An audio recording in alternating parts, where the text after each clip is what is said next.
You don't lose because you're wrong. You lose because you refuse to be wrong. That's the silent reversal at the heart of every great fortune and every sudden loss. The mistake isn't in the misstep, it's in the stubborn stride after. Picture this: the market's moving, the numbers climb, the screens glow with green, profits flickering higher with every passing second. You feel the pulse. The win seems inevitable. In your mind, you see a system forming, the one you've always searched for. It's working, you're ahead, and in that moment, you're certain. This is how wealth is built. But the same hands that stack profits can sweep them away, not through ignorance, but through the mindset that refuses to let go. Fear whispers that you could lose what you've gained. Greed promises there's always more just ahead. Your discipline, so sharp in the beginning, softens in the glow of early success. Risk feels like a distant shadow, something that happens to someone else. Here's the brutal truth: the biggest profits breed the most dangerous confidence. The more you win, the more you risk. Not because you should, but because you can't believe the trend will ever end. You stop following the rules that saved you when you were hungry and careful. Now you're convinced you've mastered the game, but markets are merciless to those who drift. It's never the first mistake that breaks you. It's the refusal to recognize it, the unwillingness to take a small loss, to cut and move on. That's the secret wound. So ask yourself, how many times have you watched a small mistake turn into an avalanche? How often have you let one loss fester, hoping for a reversal that never comes? If you're honest, the answer is simple. The greatest risk isn't in being wrong. It's in lacking the discipline to admit it. That's the first law of survival, and the hardest one to follow. Today, we're not chasing profits. We're confronting the system within our own minds. Because until you master that, you'll never master anything else. Let's step back a century. Imagine Jesse Livermore, seated in the shadows of a frantic brokerage, breathing in the chaos of ticking tape and shouted prices. He wasn't born rich. He didn't inherit a system. Every gain he made was pulled from the jaws of risk and loss. In those early days, he watched men lose fortunes not because they lacked a winning strategy, but because they mistook a bull market for genius. The mistake? Confusing luck for skill, momentum for mastery. You see, the bull market has a way of hypnotizing even the sharpest minds. Prices soar, and each uptick feels like a personal endorsement of your intelligence. You start with discipline, strict rules, stop losses, a respect for risk. Your first trades are cautious, measured. A profit feels like validation. The system works, you tell yourself, though you barely know what the system is. Then the profits come faster. Your confidence grows. You abandon the very discipline that kept you safe. What was once a carefully calculated risk becomes a casual bet. The danger is invisible because the market keeps rewarding your mistakes. You ignore the first signal of reversal. The warning signs seem irrelevant, mere noise to a newfound expert. Livermore understood this illusion. He watched traders double down after a loss, certain a rebound was coming, unwilling to face the mistake. They held losing positions, paralyzed by fear of admitting defeat. What started as a small error became a monumental loss. Why? Because the pain of being wrong was greater than the pain of losing money. This is the psychological trap. The market rewards overconfidence until the instant it doesn't, and when the reversal finally hits, it's swift and merciless. In a bull market, your profits feel invincible. But the moment you stop respecting risk, you hand control back to the market. Discipline becomes an afterthought.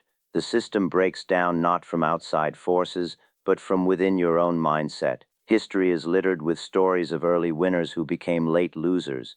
Livermore saw it in every cycle. The illusion of control is the deadliest illusion of all. Profits lure you into a sense of safety, but safety is a mirage. There's always risk even when it's hiding in plain sight. The biggest mistake isn't entering a bad trade, it's refusing to exit one. So as you listen now, ask yourself, are you building your strategy on real discipline, or are you floating on borrowed luck? When you look at your own trades, your wins and your losses, do you see a system or do you see a string of fortunate guesses dressed up as mastery? Livermore's first lesson was simple, and it's just as true today as it was then. The market doesn't care how smart you feel. It cares how disciplined you are. The sooner you realize this, the sooner you begin to protect what you've earned and stop making the mistake that ruins most fortunes.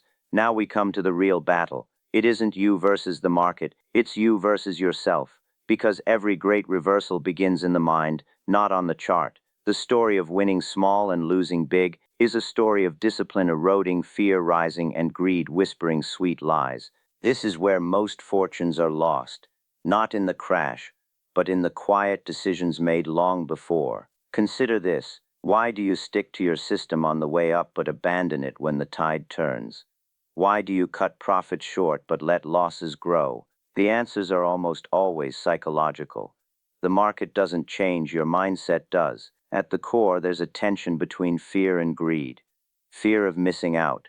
Greed for just one more gain. The discipline that kept you safe on the first trade dissolves under pressure. You start making exceptions, rewriting your own rules. One mistake leads to another, then another. You promise yourself you'll do better next time, but by then the loss has grown. The risk you swore to avoid is now knocking at your door. Livermore called it the emotional trap. The market punishes hesitation. You see the red numbers, but you freeze, convinced a reversal is coming. You ignore your stop loss. You rationalize. It's just a dip. This strategy worked last time. Every minute you wait, the loss grows deeper, the hope grows thinner, and your control slips away. Control, that's the key word. Because the greatest traders aren't the ones who are always right. They're the ones who stay in control. Discipline is a muscle, and most people let it atrophy the moment it's needed most. Ask yourself, how many times have you wished you'd acted sooner? How often has a small mistake spiraled because you refused to accept it? Every trader has felt this, the stomach drop, the tightening chest, the desperate hope for a miracle. But hope is not a strategy. Discipline is. Repetition matters here. Discipline, control, survival. Say it out loud. Drill it into your process. When you catch yourself ignoring your own rules, remember that's the psychological trap. That's where fortunes are lost. It's easy to preach discipline in theory, harder to practice it when the screen is bleeding red. That's when you see what you're really made of. Livermore survived and thrived because he embraced loss as part of the game. He didn't fear being wrong, he feared staying wrong. That distinction is everything. Let's break it down. A winning strategy isn't about being right every time. It's about managing risk every time. The best system in the world is useless if you override it in a moment of panic. If you want control, you need rules. Rules that you never violate, even when your emotions beg you to break them. The problem isn't losing, the problem is losing discipline. Here's another hard truth. Profits make you careless. Every trader begins with strict stop losses, but with each winning trade, the urge to let it ride grows. You start to believe you're smarter than the system. You convince yourself that just this once you can ignore the rule. That's the mistake. The market doesn't care about your story. It only cares about your discipline. Why do people lose big after winning small? Because they become addicted to momentum and forget the reason for their early success, restraint. The moment you think you can't lose, you're already halfway to disaster. Fear and greed aren't just emotions, they're signals. Signals to step back, reassess, and regain control. Livermore watched traders chase every rally, pile into every spike, refuse to sell at the first sign of reversal. The discipline they showed at the beginning faded with every profit, and when the market turned, it was already too late. The damage was psychological before it was financial. The biggest losses didn't happen all at once. They were the sum of many ignored warnings, many small mistakes allowed to grow. Ask yourself, what's your greatest mistake? Is it a bad entry or is it refusing to exit? Do you have a system or do you have a series of reactions? Are you trading from a plan or from impulse? These are the questions that define your survival. Every 90 seconds, remember to pause and check yourself. Are you following your own rules or rewriting them on the fly? Are you in control or is the market controlling you? Are you protecting your capital or chasing the next high? Here's what most people get wrong. They believe the market is the enemy. But the real enemy is within. Discipline isn't just a word, it's a lifeline. Every time you let fear or greed override your system, you're cutting that lifeline. Every ignored stop loss, every rationalized mistake brings you closer to the edge. Livermore knew this. Surviving in the market isn't about picking the right stock or guessing the next move. It's about living to trade another day. Control the losses and the profits take care of themselves. It's not the size of your wins, but the size of your mistakes that determines your fate. So next time you face a loss, ask, is this a mistake or is it my refusal to accept one? That's the real psychological trap. And escaping it is the only way to turn a fragile fortune into lasting wealth. Discipline, control, survival. These are your only true signals. Now let's transform knowledge into action. What did Livermore discover and how did he forge chaos into a repeatable system? The answer is not a secret indicator or a hidden chart pattern. It's the construction of unbreakable rules, rules that protect you from yourself, that inject discipline into every move, and that create a fortress around your capital. Here's the first principle. Always define your risk before you enter a trade, never after. If you don't know exactly where you'll exit, you're gambling, not trading. Livermore demanded a stop loss for every position, no matter how confident he felt. Why? Because he understood that certainty is the greatest illusion. No one, not even the most brilliant mind, can outsmart randomness. The only edge is in survival. Livermore's method was mathematical, almost mechanical. If the loss grew past a certain threshold, cut it. No debate, no delay. He used percentages, not feelings. This is the 1% mindset. Risk only what you can afford to lose on a single trade, never more. It sounds simple, but it's a rule most ignore when greed takes over. If your discipline cracks for even a moment, the system breaks, and the market claims its due. The next rule, never average down on a losing position. This is where so many fortunes are lost. The urge to double up after a reversal is a psychological trap. Livermore saw it destroy accounts time and again. If your system signals a mistake, exit, don't negotiate. Remember, the market doesn't punish your losses, it punishes your refusal to respect them. Now let's talk about the art of pyramiding, Livermore's strategy for growing winners, not losers. When a trade moved in his favor, he didn't cash out all at once. He added to the position, but only as the market proved him right. Each new entry was smaller, risk tightly controlled, discipline absolute, profits grew organically, and losses were capped at the root. This wasn't luck, it was structured aggression, calculated patience. You need a checklist, a ritual, a system that can't be swayed by panic or excitement. Livermore's rules can be distilled into a framework. One, risk control. Set your maximum loss before every trade. 2, stop loss logic. Never move your stop further from your entry, only closer. 3, no averaging down.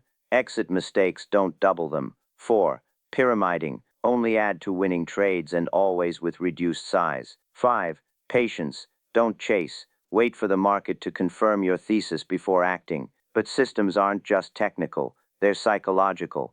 Every great trader journals every move.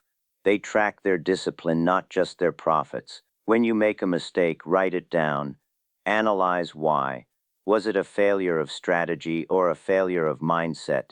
Did fear or greed override your rules?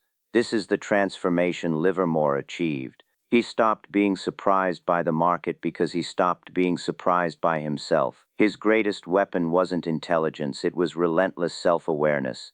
He knew the real fight was always internal. The system was a mirror reflecting his discipline. So how do you apply this today? Start by building your own non-negotiable rules. Print them, memorize them, hold yourself accountable to them.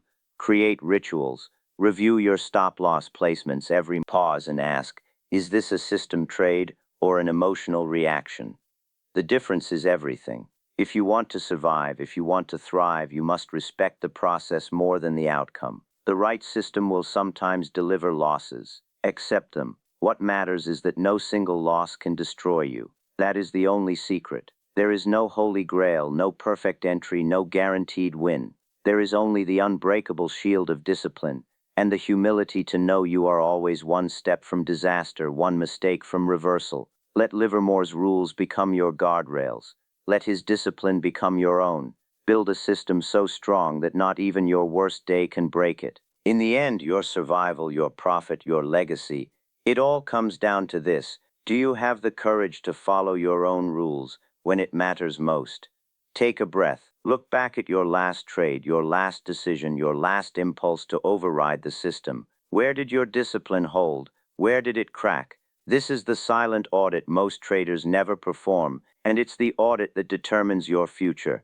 Here's the truth. Your greatest risk isn't the market, It isn't volatility or headlines or what everyone else is doing. The greatest risk is always the mind behind every trade. The moments you ignore your rules, the second you trade from hope or fear, that's when the damage is done. Markets will always move, trends will rise and fall, but discipline is the one variable you can control, the anchor in every storm.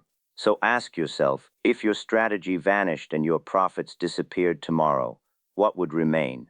Would you have the mindset to start again, to rebuild, to adapt with patience and discipline? Or would you spiral, blaming luck, blaming others, refusing to see the lesson? The difference between those who survive and those who vanish is never luck. It's not the market, it's the ability to face your own mistakes, to adapt your system, to confront the psychological traps that snare the undisciplined. The market doesn't care about your story, only your survival. Here's your challenge. Before your next trade, write down your rules. Commit to following them, no matter what the market throws your way. When fear or greed try to hijack your process, pause, breathe.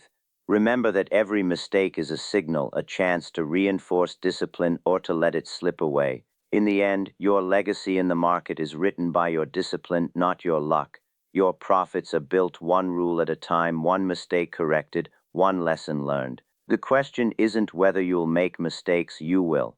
The real question is, will you have the discipline to survive them? Leave your answer in the comments below. What's the one rule you wish you'd followed? The one mistake you refuse to repeat? This is your system. This is your story. Make it one worth telling.